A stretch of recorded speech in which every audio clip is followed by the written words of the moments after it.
எல்லாருக்கும் வணக்கம்.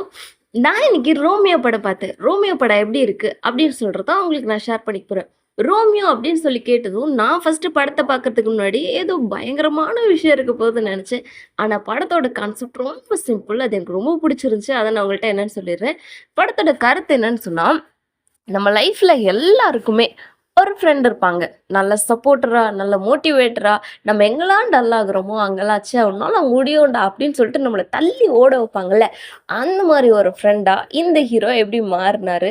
ஹீரோயினுக்கு அப்படி ஒரு ஃப்ரெண்டு ஏன் தேவைப்பட்டாங்க? அப்படின்னு சொல்றது தான் படத்தோட மொத்த கதை. கதை எப்படி இருக்கு அப்படின்னு சொன்னா, நம்ம ஹீரோ ஃபாரின்ல இருந்து ஊருக்கு வராரு. ரொம்ப நாள் போய் சம்பாரிச்சு, வீட்டு கடன்லாம் கட்டி ரொம்ப சம்பாதிச்சுட்டு ஊருக்கு வராரு. ஊருக்கு வந்த இவரு எதுக்காக வராருன்னு சொன்னா, கொஞ்சம் வயசாயிட்டுங்க.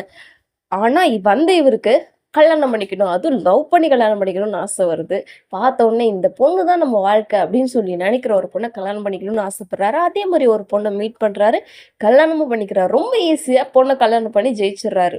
ஆனா, இதுக்கப்புறம் அவங்க வாழ்க்கையில அந்த பொண்ணுக்கு இவர சுத்தமா பிடிக்கவே இல்ல.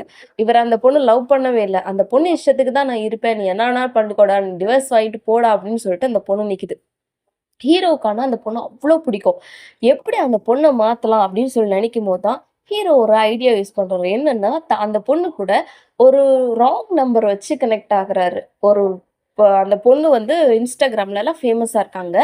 அ செலிபிரிட்டி ஆகணும், நடிகை ஆகணும்னு ஆசைப்பட்டுட்டு இருக்காங்க. அதனால அந்த கான்செப்ட் வச்சு நான் உங்க ஃபேன்ங்க அப்படின்னு சொல்லிட்டு ஹீரோ பேச ஆரம்பிக்கிறாரு.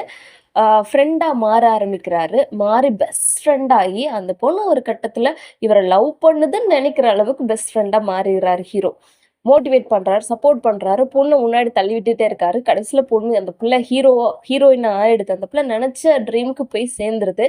அதுக்கப்புறம் அந்த பொண்ணு கண்டுபிடிச்சுச்சா இல்லையா, இவன் தான் நம்ம ஹஸ்பண்டும், இவன் தான் நம்ம ஃப்ரெண்டும் அப்படின்னு சொல்லி கண்டுபிடிச்சுச்சா இல்லையா, ஹீரோ சொன்னாரா இல்லையா, டிவோர்ஸ் ஆனுச்சா இல்லையா அப்படின்னு சொல்றது தான் மத்த எல்லா கதையும். நீங்க போய் பாருங்க ரொம்ப நல்லாருக்கும். ரொம்ப ஃபீல் குட்டா இருக்கும். இந்த சண்டை, அடி, தடி அப்படின்னு ரொம்ப இல்லாம, ரொம்ப நார்மலா ஒரு கதையா இருக்கும். எனக்கு பார்த்தா லாஜிக் மிஸ்டேக்ன்னு எதுவுமே தோணல. பிகாஸ் நார்மலா நடக்கிற மாரி ஒரு கதையா தான் இருக்கு. அதனால பிரச்சனை இல்லங்க. ரொம்ப நல்லாருக்கு. நீங்க போய் ட்ரை பண்ணி பாருங்க.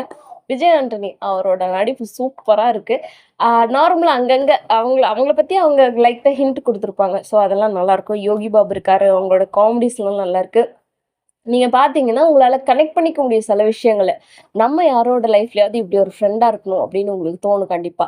இல்ல நம்ம நம்ம ஒய்ஃப்‌க்கு நம்ம நல்ல ஹஸ்பண்டா இருக்கணும். இதே மாரி இருக்கணும்டா. பிடிக்காத ஒரு ஒய்ஃப கூட நம்மளுடைய லவ்வால மாத்த முடியும் அப்படின்னு சொல்லிட்டு நீங்க நெனைக்கலாம். இல்ல வைஃப்ஸா இருந்தீங்கன்னா, உங்களுக்கு வந்து எப்படி தான் ஹஸ்பண்ட் இப்படி இருக்கணுமே அப்படின்னு ட்ரீம் பண்ணுவீங்கல்ல, அந்த மாரி ஒரு ஹஸ்பண்டா இருக்காரு அவரு. ஸோ உங்க ஃப்ரெண்ட்ஸ் தான் நீங்க கமெண்ட்ல மென்ஷன் பண்ணுங்க. எனக்கு இப்படி ஒரு ஃப்ரெண்ட் இருக்காருன்னு உங்களுக்கு யாருக்காவது தெரிஞ்சுச்சுன்னா, நீங்க கமெண்ட்ல சொல்லுங்க. டாட்டா.